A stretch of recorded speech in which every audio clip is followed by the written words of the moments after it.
Hey guys, welcome to Atulya. इस series में हम लोग सॉल्व कर रहे हैं एनसीईआरटी एग्जाम्पलर और ये एक बूस्टर सीरीज है जिसमें हम 4 मंथ्स में यानी 4 मंथ्स से में हम पहले तो एग्जाम्पलर करेंगे, उसके बाद अदर रिसोर्सेज यानी कि जैसे सैम्पल पेपर्स वगैरह कुछ करेंगे और यहाँ पे हम अपने स्कोर को कुछ बूस्ट करेंगे, है ना। सो अगर आप चैनल पर नए हैं तो चैनल को सब्सक्राइब कर दीजिए, वीडियो को लाइक कर दीजिए और अगर पहले जो मैंने वीडियोज़ अपलोड की हैं इस पर वो अगर नहीं देखी हैं तो उनको भी देख लीजिए। चलिए हम लोग स्टार्ट करते हैं। सो यहाँ पे रियल नंबर्स एक्सरसाइज 1.3। सो इसमें हम लोग 1.3 डील करेंगे।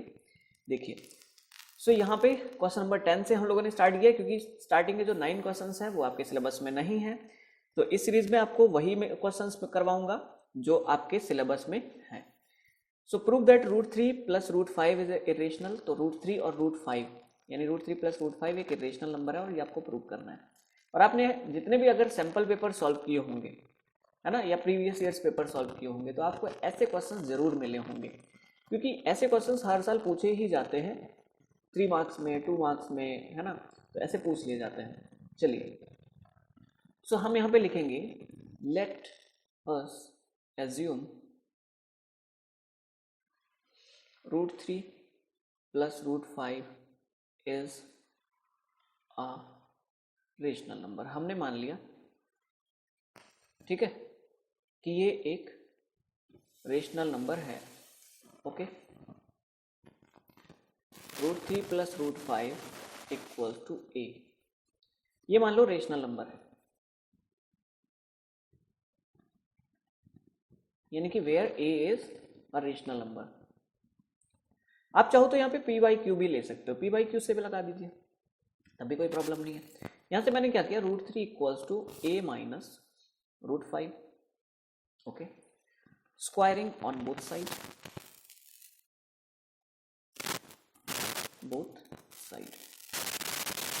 जब स्क्वायर करेंगे तो यहाँ पे √3 का स्क्वायर हो जाएगा और यहाँ पे a - √5 का होल स्क्वायर हो जाएगा। तो यहाँ पे तो 3 आ गया और यहाँ पे इनका स्क्वायर करोगे तो a² + 5 और -2a भी होता ना, तो 2a √5। ओके, ये कर लिया। अब क्या करेंगे, अब यहाँ पे देखिए 2a √5, इसको तो इधर ले जाइए और इधर a² + 5 और ये जो 3 था इसको इधर ले आइए तो -3। तो यहाँ पे हो गया 2a √5 = a² + 2। तो यहाँ से √5 केवल बचा दीजिए और बाकी सब इधर डिवाइड में कर दीजिए। सो 2a। अब देखिए यहाँ पे हम लिखेंगे it is not possible.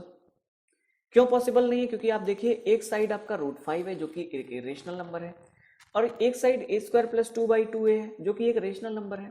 So it is not possible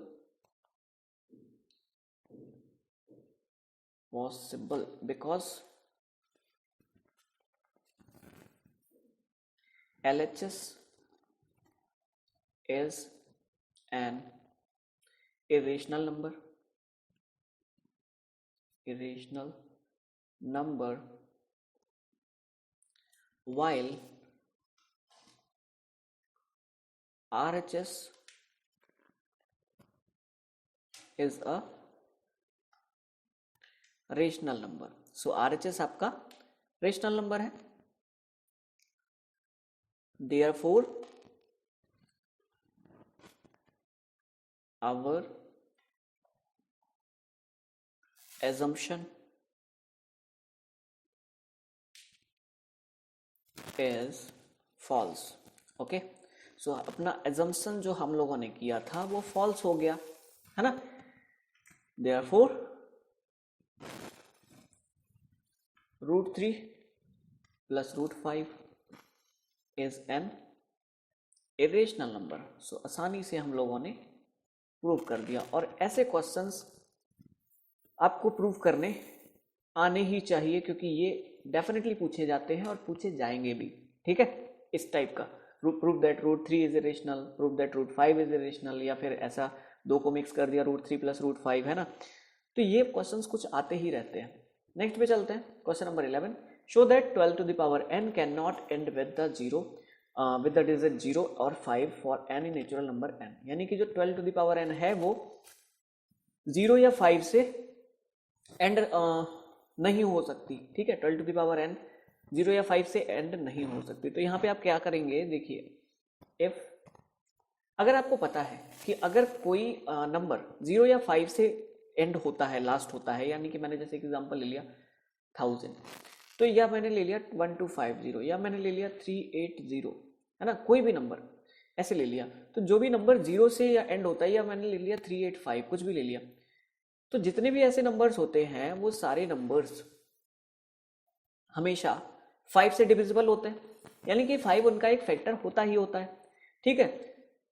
तो अगर 12 टू द पावर n, है ना, 0 या 5 से एंड होगा तो 5 उसका एक फैक्टर होगा, होना ही चाहिए। तो आप लिखोगे if any number ends with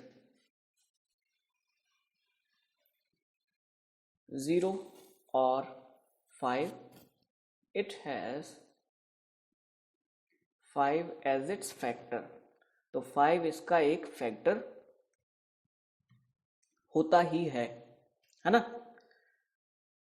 if 12 to the power n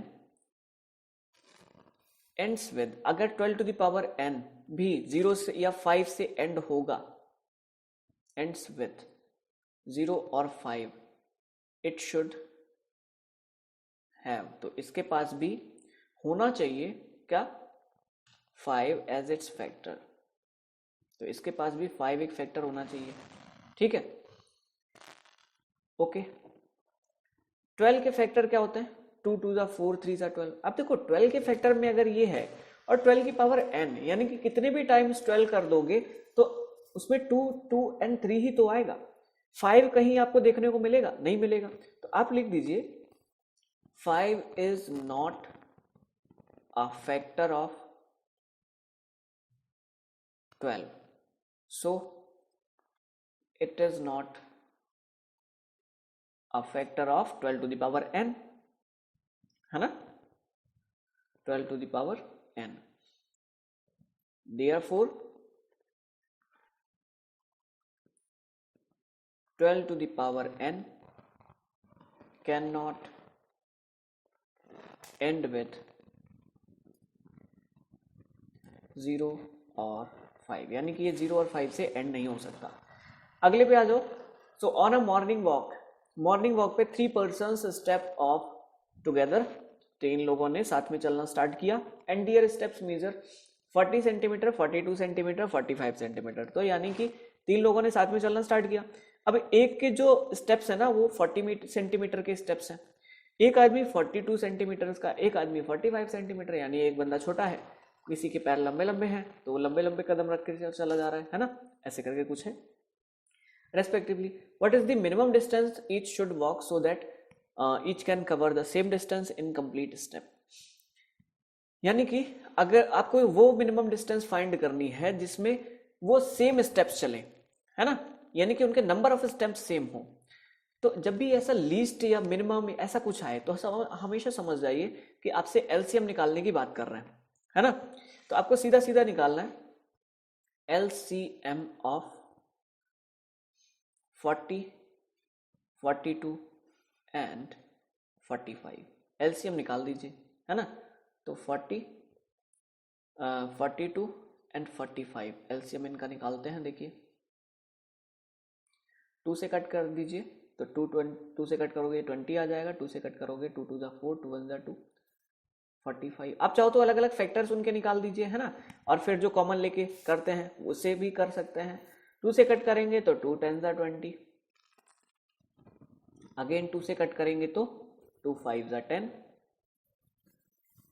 3 से कट करेंगे तो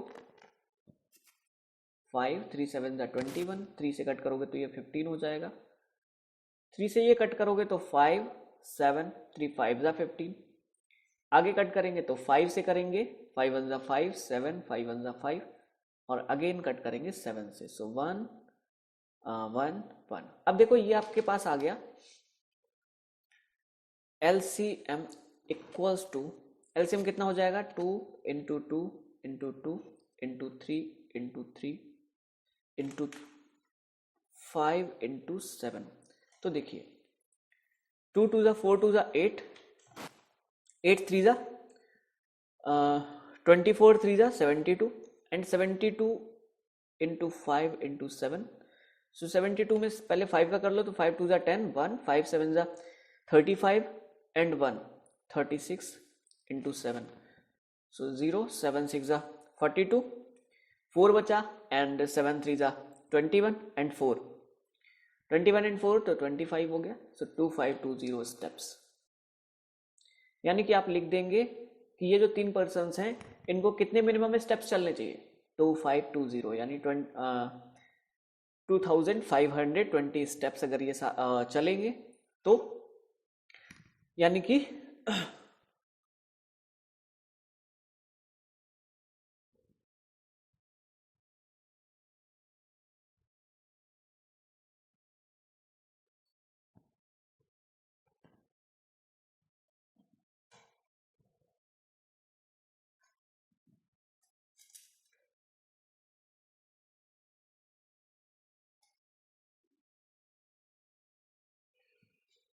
सो यानी 7 का मल्टीप्लाई करोगे सो 7 0 7 6 ज़ा 42 एंड 4 7 3 ज़ा 21 and 4 25।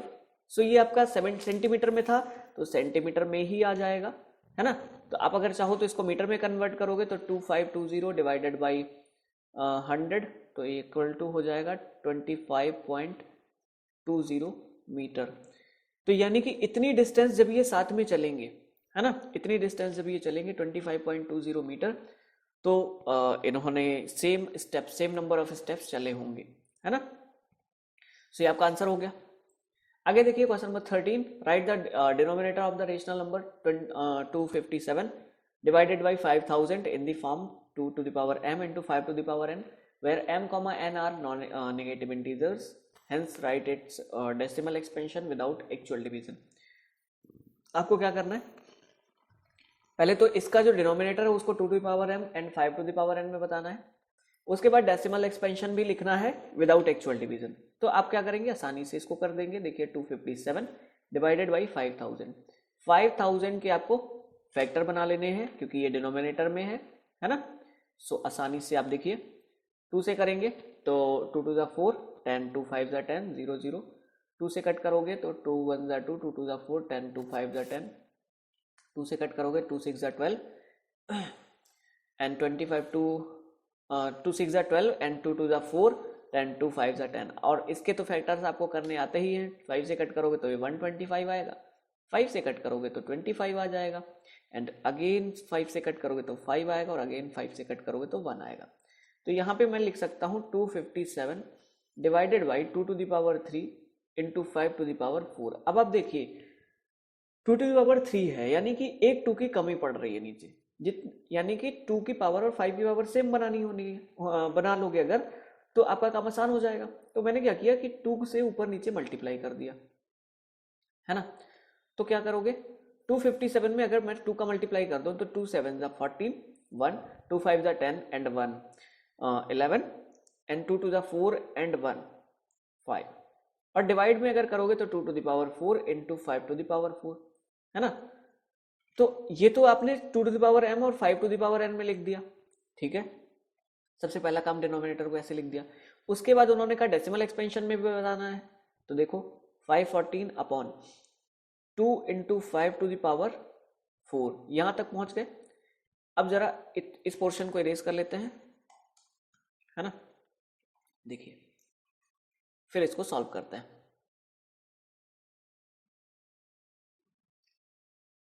So 514 divided by 10 to the power 4, so 514 divided by 10,000, है ना। और यहां पे आप अगर इसको डेसिमल एक्सपेंशन में कन्वर्ट करेंगे तो पीछे से 4 डिजिट पे 514 तो एक 0 लगाना पड़ेगा, तो 0.0514 ये इसका डेसिमल एक्सपेंशन आ गया, है ना। सो ये भी आपने आसानी से सॉल्व कर दिया। बात करते हैं क्वेश्चन नंबर 14 की। Prove that root p plus root q is irrational where p, q are primes. तो यानी कि आपसे बोल रहे हैं कि root p plus root q एक इरेशनल है और ये प्रूव करना है। देखिए ऐसा ही क्वेश्चन हम लोगों ने प्रूव किया था जिसमें रूट 3 प्लस रूट 5 था। चलिए let us assume, okay 1 second, pen change.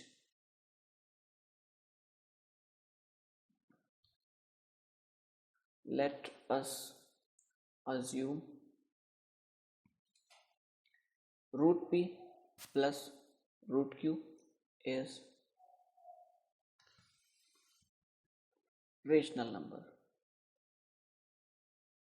और इनको हमने सबसे पहला काम करना है, इनको अज्यूम करना है rational. Okay, then root p plus root q equals to a, where a is rational number. तो हमने इनको इसके इक्वल कर दिया, ठीक है। अब देखिए root p equal to a minus root q कर दिया। हमने वहां पे स्क्वायर किया था तो यहां भी स्क्वायर कर दिया, स्क्वायरिंग ऑन बोथ साइड। और जब स्क्वायर किया तो रूट पी का होल स्क्वायर और इधर a माइनस रूट क्यू का होल स्क्वायर। तो ये रूट p का स्क्वायर जो है वो p हो जाएगा, इधर a square plus root q का स्क्वायर q एंड माइनस का 2a रूट क्यू, है ना। अब क्या करेंगे, देखिए तो ये जो 2a रूट क्यू है इसको इधर ले आइए, तो इधर हो जाएगा a square plus Q minus p, और इधर रूट क्यू बचा रहने दीजिए, बाकी सब डिवाइड कर दीजिए, डिवाइडेड बाई 2a, है ना। तो यहां से क्या हो जाएगा, देखिए यहां से आप कर सकते हैं कि आपने देखा कि दिस इज नॉट पॉसिबल। क्यों पॉसिबल नहीं है, जो रीजन हमने वहां दिया था रूट 3 और रूट 5 वाले क्वेश्चन में, वही रीजन हम यहां देंगे। क्योंकि आपने देखा LHS जो है वो एक इरेशनल नंबर है, रूट लगा हुआ है। LHS is an irrational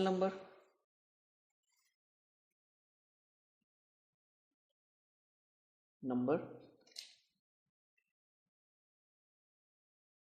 but RHS is rational number, और RHS जो है वो रेशनल नंबर है, ठीक है।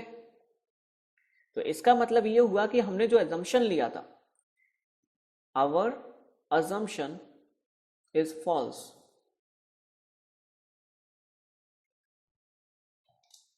Is false. हमारा जो अजम्पशन है वो फॉल्स है ना। क्या फॉल्स हो गया कि root p plus root q is irrational number, इसलिए root p plus root q जो है वो एक इरेशनल नंबर होगा। अगर रेशनल नहीं है तो इरेशनल होगा डेफिनेटली, है ना। तो ये हमने प्रूव कर दिया, और ऐसे क्वेश्चंस आते हैं एग्जाम में, सो आपको प्रिपरेशन करनी है ऐसे क्वेश्चंस की। आई होप ये सीरीज आपको पसंद आ रही होगी। तो अगर चैनल पर नए हैं तो चैनल को सब्सक्राइब कर दीजिए, वीडियो को लाइक कर दीजिए। मिलते हैं किसी नई वीडियो में, तब तक के लिए goodbye and take care.